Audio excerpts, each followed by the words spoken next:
శంకర హృదయ నివాసిని పార్వతి పరమేశ్వరి శంకర హృదయ నివాసిని పార్వతి పరమేశ్వరి.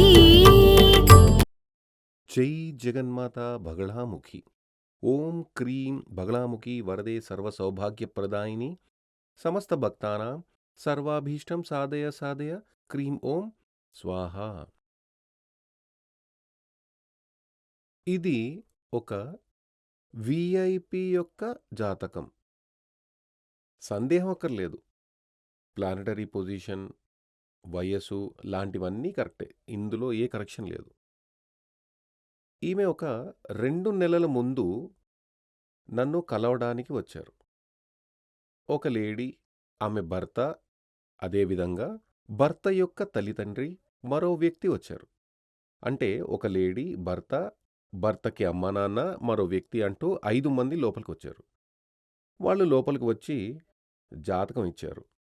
అప్పుడు జనరల్గా ఇక్కడ జాతకంలో ఏదైనా విషయం ఉంటేనే చూస్తాము, లేదంటే చూడము.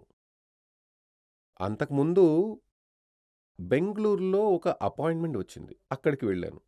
35 మందిని ఒకే రోజు చూడాలి. ఆ ఒక్కరోజు మాత్రమే అక్కడ ఉండగలను. తర్వాత రోజు ఇక్కడికి వచ్చి తీరాలి. ఆ 35 మందికి అపాయింట్మెంట్ ఇచ్చారు. 35 మందికి అపాయింట్మెంట్ ఇచ్చారంటే అందులో కొన్ని జాతకాలు ఎక్స్ట్రా ఉంటాయి. ఒకటి చూసిన తర్వాత మరొకటి చూడాలి అనే విధంగా పరిస్థితి ఉంటుంది.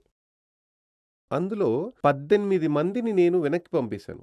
ఆ 30 మందిలో 18 మంది జాతకం చూసి ఇందులో మ్యాటర్ ఏమీ చెప్పే విధంగా లేదు, ఏ విషయం లేదు, మీరేమడగాలి, లేదు స్వామి చాలా కష్టాలున్నాయి, అంటే ఈ లైఫ్ ఇలాగే ఉంటుంది, ఇందులో మార్పేమీ రాదు, ఊరికే ఒక జ్యోతిష్యుని చూసి అతనికి దక్షిణ ఇచ్చి ఎక్కడికైనా వెళ్ళి పూజ చేసి, యంత్రాలు చేసి, యాగం చేసి, హోమం చేసి ఏం చేసినా ప్రయోజనం ఏమీ ఉండదు, ఈ జాతకంలో ఇలాగే ఉంటుంది. ఇప్పుడు మీకొక సందేహం రావచ్చు. పరిహారం చెయ్యి అని చెప్పిన మీరే ఇలా చెప్తున్నారే, 2 ఆపోజిట్‌గా ఉంది అని మీరు అనొచ్చు. మీ మాటకు నేనొక చిన్న ఎగ్జాంపుల్ చెప్తాను. ఇప్పుడు ఒక జెర్సీ ఆవు ఉంది, ఒక దేశీ ఆవు ఉంది. ఆ 2 కూడా ఆవులే కదా! ఈ జెర్సీ ఆవు రోజు 35 లీటర్లు పాలిస్తుంది. ఈ దేశీ ఆవు డైలీ 2 లేదా 1.5 లీటర్లు పాలిస్తుంది. ఇది దేశీ ఆవు. జెర్సీ ఆవుకి ఇచ్చేటువంటి ఆహారం ఈ దేశీ ఆవుకి ఇచ్చినప్పటికీ, జెర్సీ ఆవు ఇచ్చిన 35 లీటర్ల పాలు ఈ దేశీ ఆవు ఇస్తుందా? ఇవ్వదు. ఆహారం ఇస్తే అది కూడా తింటుంది, కానీ పాలు మాత్రం రావు.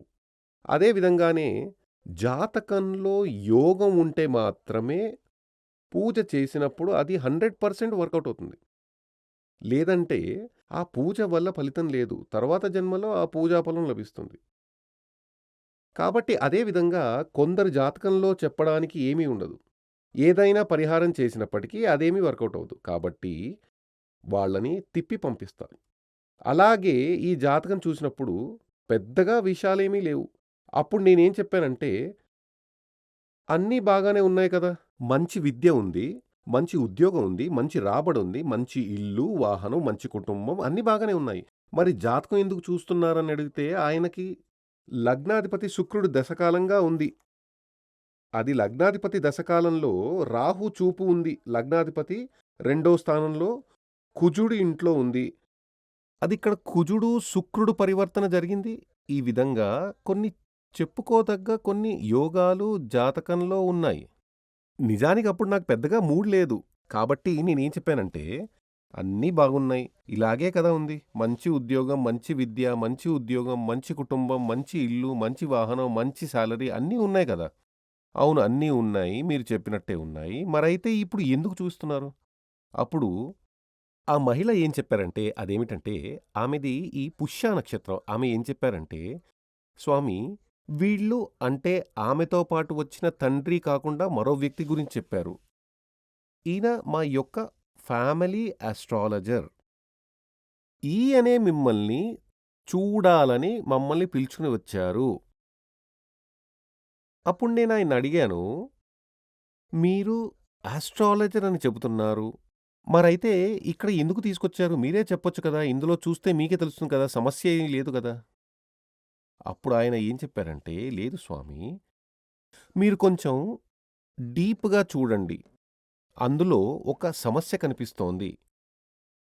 అది ప్రశ్న పెట్టి మాత్రమే కనిపెట్టాలి. కన్ఫర్మ్ చేయాలి. అందుకోసమే వీళ్ళని పిలుచుకొని వచ్చాను అని ఆయనన్నారు. అప్పుడు నేను వెంటనే టైం నేను వాచీ కట్టుకోను కదా! అక్కడ క్లాక్ ఉంటుంది. టైం చూసి నేనేం చెప్పానంటే, ఇప్పుడు కాలహోర శుభం కాదు. కాసేపు వెయిట్ చేయండి. బయటుండండి. ఆ లోపల వేరొకరిని చూస్తాను. తర్వాత మిమ్మల్ని పిలుస్తాను. అప్పుడు ప్రశ్న అడగొచ్చు అని వాళ్ళతో చెప్పి వాళ్ళని బయటకు పంపాను. వేరొకరి జాతకం చూశాను. తర్వాత వీళ్ళు లోపలికి వచ్చారు. లోపలికి వచ్చిన తర్వాత ప్రశ్న అడిగారు. ఆ ప్రశ్న కోసం చూసిన గ్రహాలు ఇవి కావు. ఇది వాళ్ళ జాతకం. ప్రశ్నలో ఫలితం ఎలా చెబుతామంటే, ఆ రోజుకి ఉన్న ప్లానెటరీ పొజిషన్ ప్లస్ ప్రశ్న అడిగినప్పుడు ఉన్న ఉదయ రాశి ఇవన్నీ పరిగణలో తీసుకుని తర్వాత దూది లక్షణం లాంటివన్నీ చూసి ప్రశ్నకు ఫలితం చెప్తాం. అప్పుడు ప్రశ్న అడిగినప్పుడు ఈమెకి లీగల్ ప్రాబ్లమ్ ఉన్నట్టు తెలిసింది. ప్రశ్న చూసి నేనడిగాను, లీగల్ సమస్య ఉంది కదా! అవును. ఇక్కడ చూడండి ఇందులో ఈ ఇక్కడ 8లో నుండి శుక్రుడు మీద రాహు దృష్టి ఉంది. అప్పుడు అదొక సమస్యగా చెప్పొచ్చు. అలా ఉన్నప్పటికీ లగ్నాధిపతికి వీనస్ పరివర్తన యోగం చేసిన కారణంగా దాని గురించి నేను సీరియస్‌గా ఆలోచించలేదు. ఇంకో విషయం ఏమిటంటే శని, కుజుడు అదే విధంగా ఇక్కడ రాహు దర్శనం లేదు. శని, కుజుడు మాందితో యోగం చేస్తే అదే విధంగా రాహు, కుజుడు మాందితో యోగం చేస్తే అది అభిచార దోష సంకేతం ప్రదర్శిస్తుంది. జాతకంలో అలా ఉంటే అలా ఉన్నవారందరికీ అభిచారం ఉందని చెప్పడానికి వీల్లేదు. అభిచారం అంటే చేతబడి అని అర్థం. జరిగిందని చెప్పలేం. అదేమిటంటే ఎక్స్‌రే తీసి చూస్తేనే లోపల ఎముక విరిగిందా లేదా అని చెప్పగలం కదా! అదే విధంగా ఈ జాతకం ప్రకారం జాతకం అంటే ఒక మనిషి జన్మతో వచ్చేది కదా జాతకం. ఆ తర్వాతే చేతబడి. చేతబడి అనేది 30 ఏళ్ళు, 40, 50 ఏళ్ళు తర్వాతే ఆ మాట వస్తుంది. కానీ ఏమిటంటే నీ గత జన్మలో శత్రువు నీ యొక్క వయస్సులో ఈ స్వరూపంలో వచ్చి నీకు చేతబడి చేస్తాడు అని జాతకంలో ఉంటుంది. అదే ఇక్కడ సమస్య. అప్పుడు ఈ శుక్రదశ కాలంలో మంచి సమయంగా ఉన్నప్పటికీ అభిచార సమస్య వచ్చింది. కాబట్టి అభిచార సంకేత జాతకంలో ఉంది. అందుకే ప్రశ్న అడిగాను.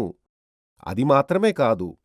ఇక్కడ అది ఎక్కడుందంటే 1, 2, 3 స్థానంలో అంటే మాంది ఉన్న స్థానం, మూడో స్థానం అంటే అది జాతకం. ఈ ప్లానెటరీ పొజిషన్ ఫలితం గురించి నేను చెప్పడం లేదు. ఇది చూసి అలా లేదు కదా అని రేపు ఫోన్ చేసి అడగకూడదు. అదేమిటంటే మాంది ఎక్కడ ఉందో మాంది 4వ స్థానంలో ఉంటే తల్లి వైపు నుండి, 7వ స్థానంలో ఉంటే వైఫ్ లేదంటే భర్త వైపు నుండి, భర్త అంటే హస్బెండ్ వైపు నుండి, 9వ స్థానంలో ఉంటే తండ్రి లేదా తండ్రి కుటుంబం నుండి ఈ విధంగా ఆలోచించాలి. అదే విధంగా 7వ స్థానంలో ఉంటే బిజినెస్ పార్ట్నర్ నుండి ఆ విధంగా ఆలోచించవచ్చు. 6వ స్థానంలో ఉంటే మన యొక్క శత్రువు. అతనికి మనకి ఏ సంబంధం ఉండదు. కానీ పక్కింటి వ్యక్తి కావచ్చు లేదా వేరొక బిజినెస్ చేసే వ్యక్తి కావచ్చు. మనం నాశనమైపోవాలని వాళ్ళు ఆలోచిస్తున్నారు. అలా అనుకుంటున్నారు. వాళ్ళు చేసి ఉండవచ్చు. ఆ విధంగా మాంది ఎక్కడ ఉందో ఆ స్థానం బట్టి మనం థింక్ చేయాలి. అప్పుడు ఇక్కడ వచ్చి 3వ స్థానంలో మాంది ఉంది. 3వ స్థానం సహోదర స్థానం. సహోదర స్థానం 3వ స్థానం. అది ఎవరి సహోదర స్థానం? జూపిటర్ అక్కడ ఉంది గురువు.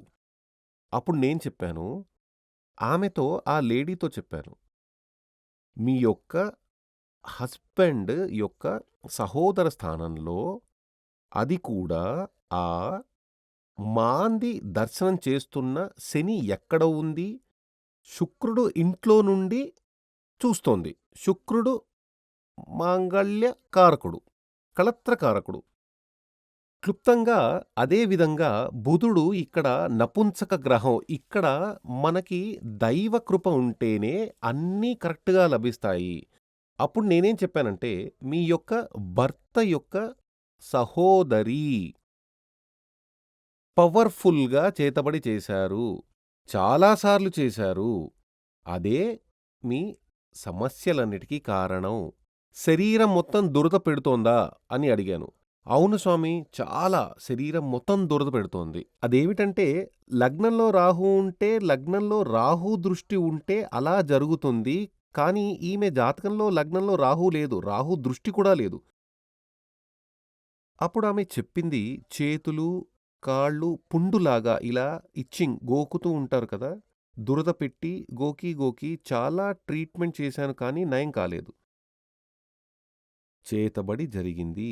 ఆమె చాలా చోట్ల చూపించారు. వాళ్ళు చెప్పారు. కేరళలో వెళ్లి ప్రశ్న అడిగాను. అక్కడ కూడా చెప్పారు. అది అక్కడ ఆ జ్యోతిష్యుడు చెప్పాడు. స్వామీ, ఈ విషయం నాకు బాగా తెలుసు.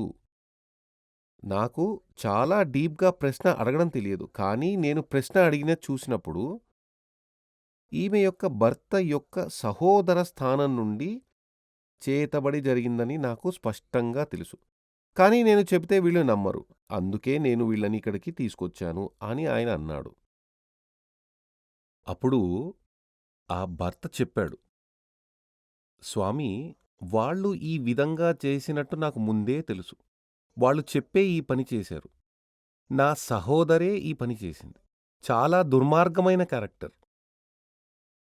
నీ వైఫ్‌కి పిచ్చి పట్టించి వీధిల్లో పిచ్చిదానిలా తిరిగేలా చేస్తాను. లేదంటే నన్ను చిటికేసి పిలువు అని నా దగ్గరే అన్నారు.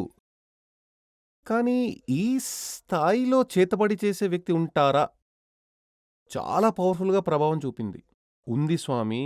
అప్పుడు ఆమెతో ఏం చెప్పానంటే, అదేమిటంటే, ఈ చేతబడి చేసిన మహిళకు తల్లి అక్కడే ఉంది.